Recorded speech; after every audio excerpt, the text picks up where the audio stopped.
जय शिवराय मित्रांनो, मनस्वी आपलं सर्वांचं अजून एका नवीन व्हिडिओमध्ये ब्लॉगमध्ये आपलं मनपूर्वक हार्दिक स्वागत आहे.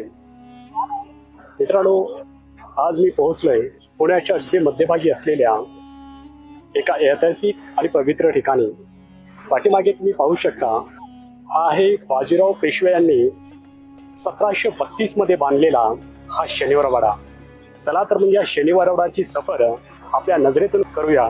इथला जो काही इतिहास आहे तो इतिहास या ब्लॉगच्या माध्यमातून आपण जाणून घेऊया. चला आपण आतमध्ये जाऊया आणि तिथला जो काही परिसर आहे तो परिसर आपण अनुभवूया. चला मित्रांनो, मी ज्या दरवाजातून आज जातोय हा आहे शनिवारवाड्याचा मुख्य दरवाजा, ज्याला दिल्ली दरवाजा म्हटलं जातं. थोरले बाजीराव पेशव्यांना दिल्लीवर मराठ्यांचं भगवं निशाण फडकवायचं होतं, म्हणून त्यांनी या मुख्य दारांचे तोंड थेट उत्तरेकडे म्हणजेच दिल्लीच्या दिशेने ठेवले, म्हणून याला दिल्ली दरवाजा म्हणतात. मित्रांनो, आतमध्ये आल्यानंतर तुम्ही पाहू शकता या ठिकाणी आपल्याला छोटे एकदम छोटे तोफ आम्हाला पाहायला मिळतील. पाहू शकता तुम्ही या ठिकाणी एंट्रन्सला हा एक तोफ आहे आणि तो एक छोटासा तोफ आम्हाला पाहायला मिळतोय. त्याच्यानंतर हा जो मोठी तोफ आहे, मला वाटतं की मोठ्या तोफाचा जो शेवटचा भाग असतो तो शेवटचा भाग या ठिकाणी बघायला मिळतोय. आणि समोरचे ज्या ठिकाणी आपण वाट लावली जाते ते तो ठिकाण जमिनीमध्ये आता गाडला गेलेला आहे. पाहू शकता आपण.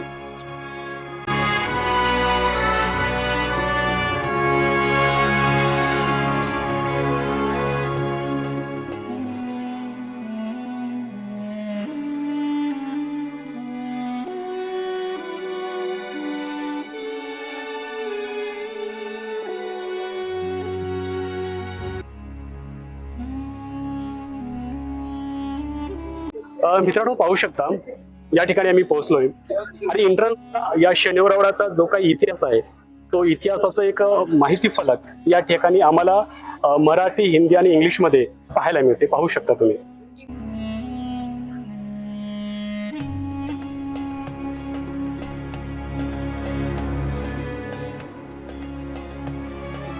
मित्रांनो, आता आपण चाललोय नगारखान्याकडे.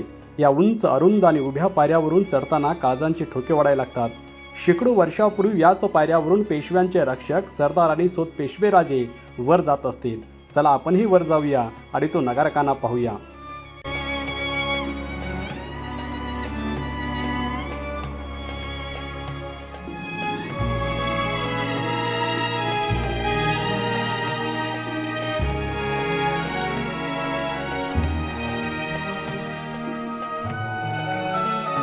मित्रांनो, फायनली मी दोन्ही बुरुजाच्या आतमध्ये जे नगारखाना आहे त्या नगारखान्यामध्ये पोहोचलो. पाहू शकता हा एक बुरुज आम्हाला या ठिकाणी पाहायला मिळतोय. तिथं जायला आता सध्या आपल्याला एंट्री नाहीये. आणि दुसरा जो बुरुज आहे तो दुसरा बुरुज आपण या ठिकाणी पाहूया.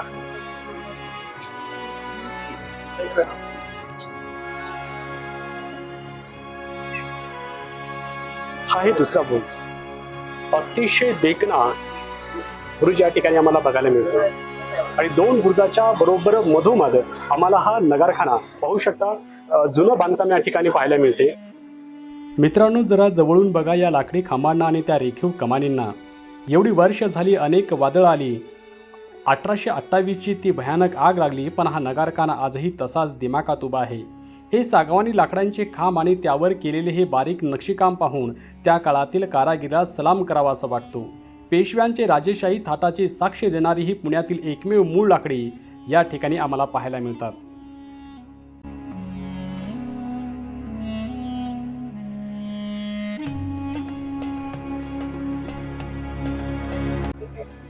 या नगारखान्यामध्ये उभं टाकल्यानंतर हा जो शनिवारवाडा आहे हा सर्व काही शनिवारवाडा मला या ठिकाणी पाहायला मिळते. खरं तर काळाच्या ओघामध्ये या शनिवारवाड्यामधले जे काही अवशेष असतील ते अवशेष संपुष्टात आलेत. पण त्या काळामध्ये जर आपण विचार करू तर किती भव्य आणि दिव्य या ठिकाणी शनिवारवाडा असेल. थोडी कल्पना करून पाहू शकता तुम्ही. अतिशय सुंदर निसर्गरम्य वातावरण या ठिकाणी आम्हाला बघायला मिळतं.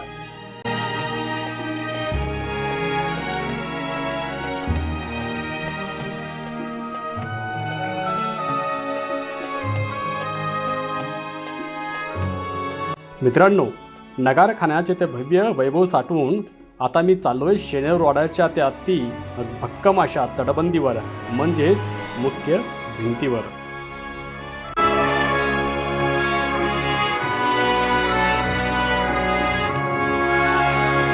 मित्रांनो, आता आलोय आपण तटबंदीवरती.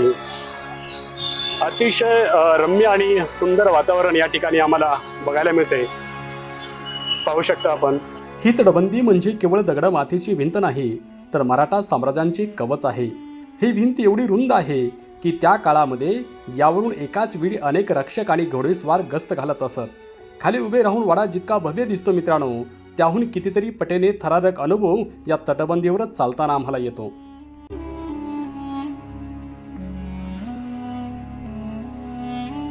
तटबंदीवरून खाली उतरून आता मी आलो शनिवार वाड्याच्या त्या भागात, जिथं आल्यावर मित्रांनो प्रत्येकाच्या अंगावर काटा येतो. माझ्या समोर पाहताय तोच आहे शनिवार वाड्याचा सर्वात रहस्यमय आणि रक्तरंजित नारायण दरवाजा. याच दरवाजातून अमावस्येच्या दिवशी काका मला वाचवा असा आवाज येतो.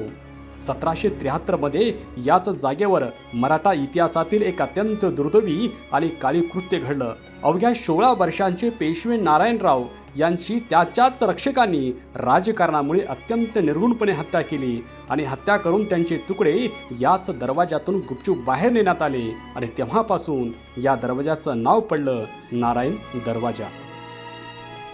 मित्रांनो, नारायण दरवाजाच्या अगदी समोरच आपण पाहू शकता आपल्याला काही दगडी अवशेष या ठिकाणी पाहायला मिळतात. पाहू शकता आपण.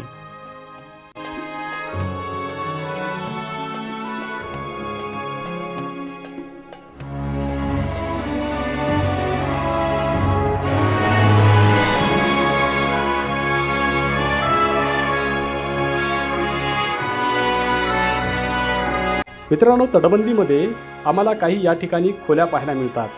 त्या खोल्या म्हणजे पेशव्यांच्या सैनिकाची राहण्याचे ठिकाण होते, जिथं युद्धांच्या दारुगोळा, शस्त्र आणि अन्नधान्य सुरक्षित साठवले जायचे. पाहू शकता आपण.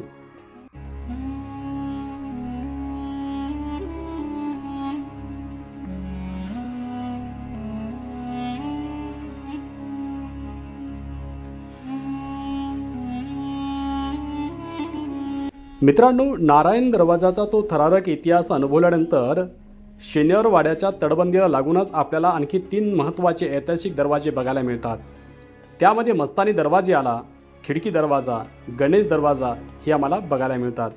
मित्रांनो, विचार करा, या महाकाय शनिवार वाड्याला सुरक्षित ठेवण्यासाठी हे दिल्ली, नारायण, मस्तानी, खिडकी आणि गणेश असे एकूण 5 मजबूत दरवाजे 24 तास पहारा देत उभे असायचे. एकाच वास्तूत प्रेम, पराक्रम, सुरक्षा आणि राजकारण या सगळ्याच गोष्टी आम्हाला या ठिकाणी बघायला मिळतात. मित्रांनो, शनिवार वाड्याचा जो काही इतिहास आहे तो इतिहास फार रंजक आहे. शनिवार वाड्याची उभारणी थोरले बाजीराव पेशव्यांनी 10 जानेवारी 1730 रोजी केली होती. त्यानंतर 22 जानेवारी 1732 रोजी वास्तुशांती करून यात प्रवेश केला. शनिवारी प्रवेश केल्यामुळे या वाड्यांचं नाव शनिवार वाडा पडलं असं इतिहासामध्ये नोंद आम्हाला सापडते. मित्रांनो, हा वाडा बांधण्यासाठी त्या काळी साधारण 16,110 रुपये एवढा खर्च आला होता. हा वाडा सुरुवातीला 2 मजली होता, पण नंतरच्या पेशव्यांनी यात वाढ करून तो 7 मजली भव्य राजवाड्यामध्ये रूपांतर केलं. हा शनिवार वाडा संपूर्ण मराठा साम्राज्याचं मुख्य राजकीय केंद्र होतंच, इथून अख्खा भारतावर वचक ठेवला गेला.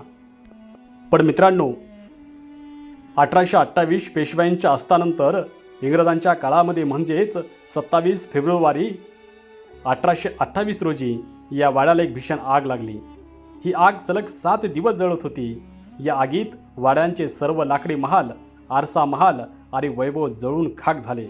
आज जो शनिवार वाडा आपण पाहतोय तो केवळ त्या आगीतून वाचलेली दगडी पाया आणि भक्कम तटबंदी आहे, जी आजही मराठ्यांचं अजय इतिहासाची साक्ष देत त्या ठिकाणी उभी आहे. चला तर मग मित्रांनो, आपली शनिवार वाड्याची सफर इथे तर संपते. दिल्ली दरवाजाच्या खिड्यापासून ते नारायण दरवाजाच्या रहस्यापर्यंत आपण शनिवार वाड्याचा कानाकोपरा अगदी जवळून पाहिला आहे. मला तर येऊन येथे खूप भारी वाटते. तुम्ही जर पुण्याला आलात तर या जागेला नक्की भेट द्या आणि पुन्हा भेटूया अशाच एका नवीन ऐतिहासिक ठिकाणी. तोपर्यंत जय शिवराय, जय शंभूराजे, जय जिजाऊ.